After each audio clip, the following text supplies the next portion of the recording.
Assessment year 2024-25 की ITR filing start हो चुकी है। आज इस वीडियो में हम आईटीआर 1 फाइल करना सीखेंगे। डिटेल में आपको बताने वाला हूं कि आईटीआर 1 कैसे फाइल करते हैं। इस वीडियो को पूरा देखने के बाद आप अपना आईटीआर 1 घर बैठे फाइल कर सकते हैं। तो आइए वीडियो को स्टार्ट करते हैं। आईटीआर फाइल करें इससे पहले दो इंपॉर्टेंट चीजें होती हैं जो आपको चेक करना होता है। पहला होता है एआईएस एंड दूसरा होता है 26एएस। ठीक है, एआईएस चेक करने के लिए आपको यहाँ पे एआईएस का ऑप्शन देखने को मिल जाएगा। 26 चेक करने के लिए ई फाइल सेक्शन में जाना है आपको, इनकम टैक्स रिटर्न और व्यू फॉर्म 26 पे आपको क्लिक कर देना है। ठीक है, तो दोनों तरह से आप एआईएस और 26 चेक कर लीजिएगा। उसमें जो भी डिटेल्स है मेक श्योर कीजिएगा कि वो डिटेल्स आपके आईटीआर में होनी चाहिए। ठीक है, आई होप आपको ये क्लियरली समझ में आ गया होगा। एआईएस कैसे चेक करते हैं, 26 कैसे चेक करते हैं, एक कंप्लीट वीडियो मैंने 6 से 7 मिनट का बनाया हुआ है जिसमें एकदम अच्छे से समझाया है दोनों को। यहाँ आई बटन पे लिंक कर दूंगा, आप जाके देख लीजिएगा, आपको इन दोनों के बारे में कंप्लीटली समझ में आ जाएगा। अभी फाइलिंग के लिए आपको क्या करना है, आपको लॉगिन करना है। लॉगिन करने के बाद ई फाइल सेक्शन में जाना है, इनकम टैक्स रिटर्न और फाइल इनकम टैक्स रिटर्न पे क्लिक करना है। यहाँ पे आने के बाद असेसमेंट ईयर 2024-25 सेलेक्ट कर लेना है, ऑनलाइन मोड सेलेक्ट करना है और कंटिन्यू पे क्लिक करना है। क्लिक करने के बाद अगर आप फाइलिंग कर रहे थे तो रिज्यूम फाइलिंग का ऑप्शन आएगा। अगर आप न्यू फाइल करना चाहते हैं तो स्टार्ट न्यू फाइलिंग पे आपको क्लिक कर देना है। क्लिक करने के बाद इंडिविजुअल सिलेक्टेड आएगा, आपको कंटिन्यू करना है। इसके बाद यहाँ पे आपको फॉर्म चूज करना है। मैं यहाँ पे आईटीआर 1 बता रहा हूँ, आईटीआर 2 और 4 जल्दी मैं अपलोड करने वाला हूँ, तो मेक श्योर आप चैनल को सब्सक्राइब करके रखिएगा। तो आईटीआर 1 यहाँ पे चूज कर लिया है, प्रोसीड विद आईटीआर 1 पे क्लिक करना है। इसके बाद यहाँ पे लेट्स गेट स्टार्टेड का ऑप्शन आता है, इस पे क्लिक कर देना है। क्लिक करने के बाद यहाँ पे फर्स्ट वाला ऑप्शन हम चूज कर लेंगे और कंटिन्यू पे क्लिक कर देंगे। जैसे ही कंटिन्यू पे क्लिक करेंगे यहाँ पे एक मैसेज आता है, हम यहाँ पे ओके कर देंगे। ओके करने के बाद यहाँ पे समरी आ जाती है। ये जो टैब्स दिख रहे हैं 1 2 3 4 5, यही हमें फिल करना है। ठीक है, इसमें पहला आता है पर्सनल इन्फॉर्मेशन, इस पे आपको क्लिक करना है। क्लिक करने के बाद आपको आपके सारे पर्सनल इन्फॉर्मेशन दिख जाएंगे जो कि मैंने यहाँ पे हाइड कर दिया था। उसके नीचे आपको नेचर ऑफ एम्प्लॉयमेंट दिखेगा, यहाँ पे आपका नेचर ऑफ एम्प्लॉयमेंट सेलेक्ट कर लेना है। मेरे केस में अदर है तो अदर सेलेक्ट कर लिया है मैंने। फाइलिंग सेक्शन ऑटोमेटिकली सिलेक्टेड आएगा। स्क्रॉल डाउन करके नीचे जाना है और यहाँ पे एक क्वेश्चन आता है, क्या आप ओल्ड टैक्स रिजीम में जाना चाहते हैं, मतलब न्यू टैक्स रिजीम से ऑप्ट आउट करना चाहते हैं। अगर आप न्यू टैक्स रिजीम में फाइल करना चाहते हैं तो नो ही रहने दीजिए, बट अगर आप ओल्ड टैक्स रिजीम में फाइल करना चाहते हैं तो आपको यहाँ पे यस करना है। ठीक है, न्यू टैक्स रिजीम में कैसे फाइलिंग करनी है उसकी वीडियो ऑलरेडी मैंने बना दिया है, आई बटन पे लिंक कर दिया, आप जाके देख लीजिएगा। इस वीडियो में ओल्ड टैक्स रिजीम में बता रहा हूँ। ठीक है, ओल्ड टैक्स रिजीम में फाइल करना है तो कैसे करते हैं, तो मैं यहाँ पे यस कर दूंगा, तो मैं ओल्ड टैक्स रिजीम में फाइलिंग करूंगा। ठीक है, स्क्रॉल डाउन करके नीचे जाना है, बैंक डिटेल आ जाएगा और यहाँ पे आपको कंफर्म पे क्लिक कर देना है। स्क्रॉल डाउन करेंगे, फिर यहाँ पे हम आ जाते हैं ग्रॉस टोटल इनकम, इस पे हम क्लिक करेंगे। क्लिक करने के बाद सैलरी के एग्जाम्पशन के डिटेल्स आते हैं, यहाँ पे कुछ भी नहीं करना है, सीधा कंटिन्यू पे क्लिक कर देना है।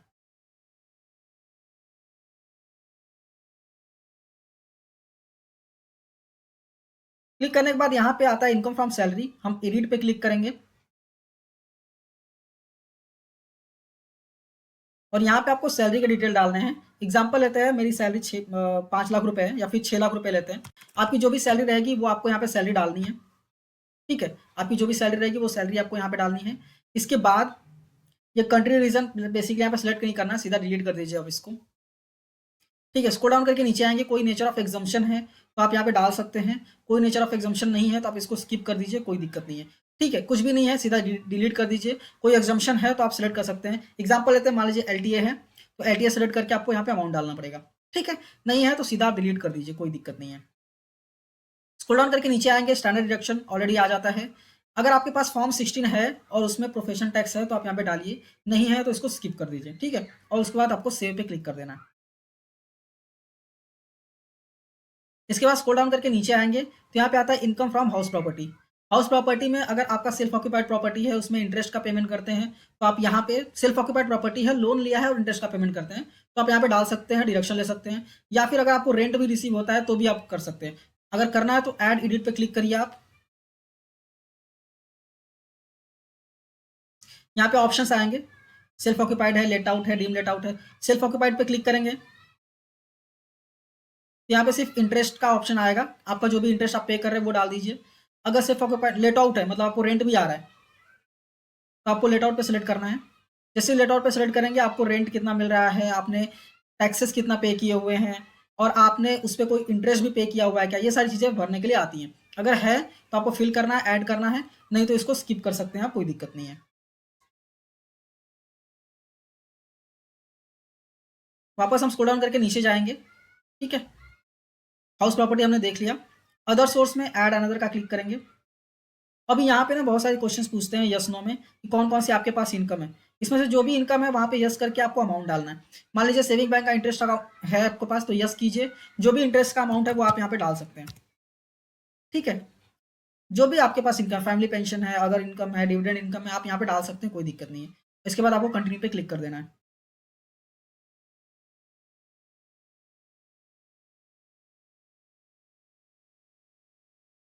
ये इनकम हमने यहाँ पे दिखा दी है, ठीक है। सेविंग बैंक का इंटरेस्ट हमने दिखा दिया।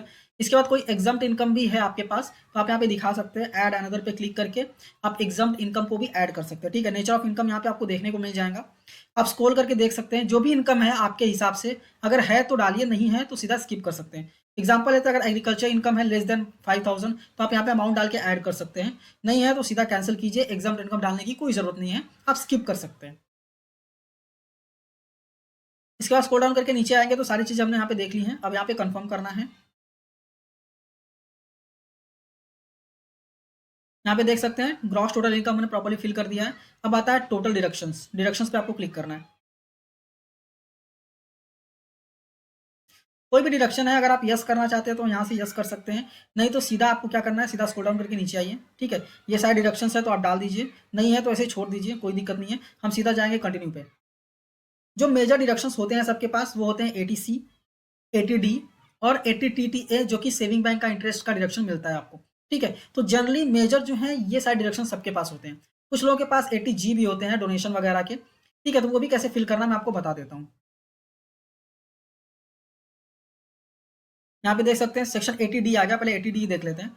ऐड एटीडी पे क्लिक करना है, मतलब एटीडी मतलब हेल्थ इंश्योरेंस वगैरह है, तो वो आप डिटेल्स यहाँ पे फिल कर सकते हैं। पहला सवाल आता है कि क्या आप या फिर आपकी फैमिली पेरेंट्स को छोड़ के सीनियर सिटीजन है क्या। अगर सीनियर सिटीजन है तो यस कीजिए, नहीं है तो नो कीजिए। और क्लेम ही नहीं करना चाहते तो नॉट क्लेमिंग पे क्लिक कीजिए। अगर मान लीजिए सीनियर सिटीजन नहीं है तो नो कीजिए, ठीक है। इसके बाद अगर आप हेल्थ इंश्योरेंस प्रीमियम पे करते हैं तो आप यहाँ पे डाल सकते हैं, या फिर प्रिवेंटिव हेल्थ चेकअप का 5000 तक का आपको डिडक्शन मिल जाता है विदाउट किसी प्रूफ के, ठीक है। तो आप डाल सकते हैं। फिर नीचे स्क्रॉल डाउन करके आते हैं तो यहाँ पे पूछता है कि आपके सीनियर सिटीजन मतलब पेरेंट्स जो है वो सीनियर सिटीजन है क्या। अगर हैं तो आप यस कर सकते हैं, ठीक है। यस करने के बाद अगर सीनियर सिटीजन है और उनका कोई हेल्थ इंश्योरेंस वगैरह नहीं है, ठीक है, तो आप मेडिकल एक्सपेंडिचर का भी खर्चा जो आपने उठाया हुआ है, पेमेंट किया हुआ है, बैंक से पेमेंट करना जरूरी है, पेमेंट किया हुआ है, तो आप यहाँ पे दिखा सकते हैं, ठीक है। तो मेरे केस में नहीं है तो मैं यहाँ पे नॉट क्लेमिंग पे क्लिक कर सकता हूँ, ठीक है। और इसके बाद 5000 का मैंने प्रिवेंटिव हेल्थ चेकअप का ले लिया और मैं यहाँ पे ऐड पे क्लिक कर दूंगा। एटीडी यहाँ पे ऐड हो गया है, ठीक है। अभी क्या होता है, एटीजी कैसे फिल करते हैं, तो एटीजी में बेसिकली आपके पास डोनेशन की रिसिप्ट होनी चाहिए। रिसिप्ट के बेसिस पे सारी डिटेल्स आपको फिल करनी होती है, ठीक है। एटीटीटीए मैंने 650 रुपीज़ का सेविंग बैंक का इंटरेस्ट डाला था, उसका डिडक्शन मैं ले सकता हूँ, तो ऐड एटीटीटीए पे क्लिक करूंगा मैं। इसके बाद यहाँ पे हम अमाउंट डाल देंगे 650 रुपीज़, जो हमने सेविंग बैंक का इंटरेस्ट का अमाउंट डाला हुआ था, ठीक है। और ऐड पे क्लिक कर देंगे। इसके बाद स्क्रॉल डाउन करके नीचे आएंगे तो यहाँ पे एटीसी भी बहुत लोगों के पास होता है। अभी एटीसी अगर यहाँ पे नहीं दिख रहा है तो आपको क्या करना है, शो ऑल डिडक्शंस पे क्लिक करना है और यहाँ पे आपको एटीसी दिख जाएगा।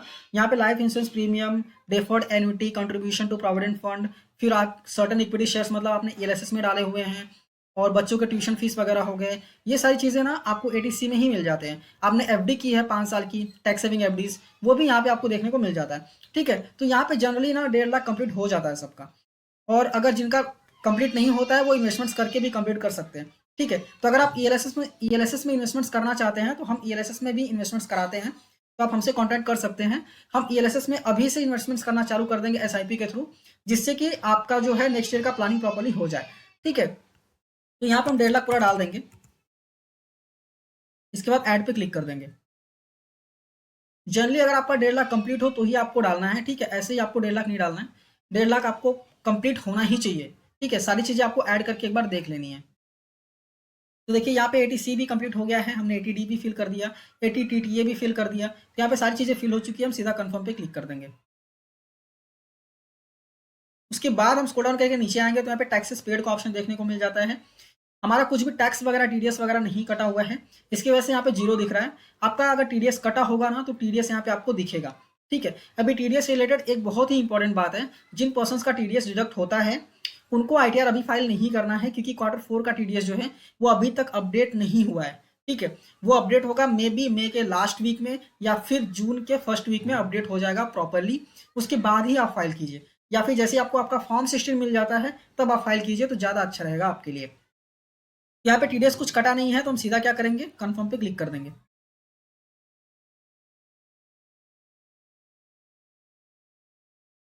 इसके बाद आता है टोटल टैक्स लाइबिलिटी, इस पे भी हम क्लिक करेंगे।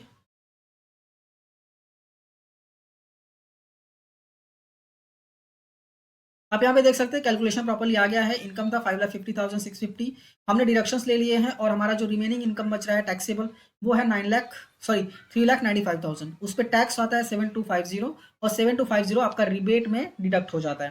ठीक है, तो 5 लाख तक कोई भी टैक्स नहीं है ओल्ड टैक्स रिजीम में, तो यहाँ पे आपको कोई भी टैक्स पे करने के लिए नहीं आएगा। स्क्रॉल डाउन करके नीचे आएंगे तो सारे बाइफर्केशन वगैरह यहाँ पे आपको देखने को मिल जाएंगे और सीधा आपको कंफर्म पे क्लिक कर देना है। ठीक है, जैसे कंफर्म पे क्लिक करेंगे यहाँ पे आता है प्रोसीड, प्रोसीड पे आपको क्लिक करना है।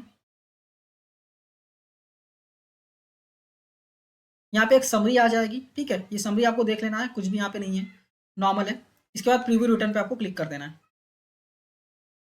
यहाँ पे आपको बेसिकली आई एग्री पे टिक करना है। टिक करने के बाद आपको स्क्रॉल डाउन करके नीचे आना है और यहाँ पे आपको प्रोसीड टू प्रीव्यू पे क्लिक कर देना है। जैसे ही क्लिक करेंगे पूरा फॉर्म यहाँ पे ओपन हो जाता है। ठीक है, तो आपको प्रॉपर्ली चेक कर लेना है फॉर्म जो है वो प्रॉपर्ली फिल है कि नहीं है। ठीक है, और स्क्रॉल डाउन करके एकदम नीचे आना है आपको।